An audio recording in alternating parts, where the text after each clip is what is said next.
Guys, sinalins ko yung mama ko na uminom ng Red Horse. Pag uminom siya, bibigyan ko siya ng 100. So, ayun, challenge accepted. In-accept yung challenge. So, watch out. Ito na guys, ito na magbabiral sa ating video. Watch.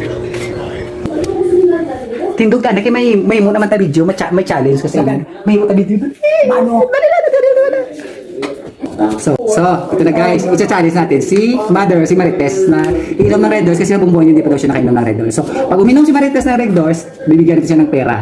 Hindi naman ubusin nito konti lang. Para tikman ako ng lasa ng Red Doors. Game? Ha? Game ka? Game? Oo. Inom ka Red Doors, kung makainom ka Red Doors, sagaan ka kwarta. Ha? Ayan. Testingin lang.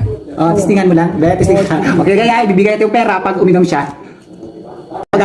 Basta ko 1, 2, 3, ito yung pera ha. Pag uminom ka, bigyan atag ko na sa imo. Kung uminom ka na mainom. Sige. Go. Sige. Okay, doon ba na?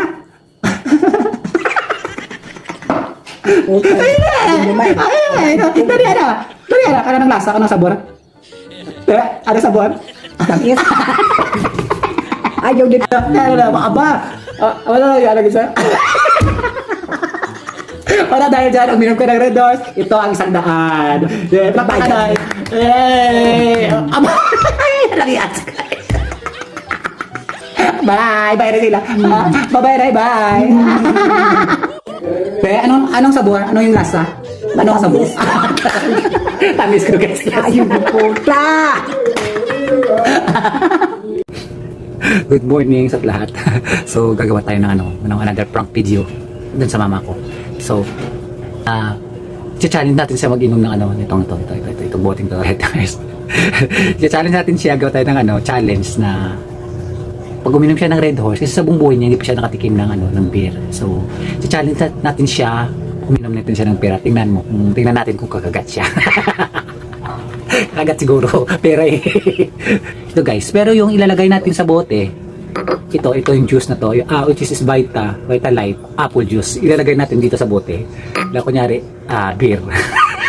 Sa tingin ko, papatol siya kasi pera Tama naman si Mother, pero si Marites. Watch out. Guys, bubuksan natin to. Ilagay natin dito. Kunyari juice to. Pero pali malinis na to. Nilinis ko na to, sterilize ko na. Yung mainit na tubig. So, i-challenge natin siya. Lilipat natin to dito mamaya.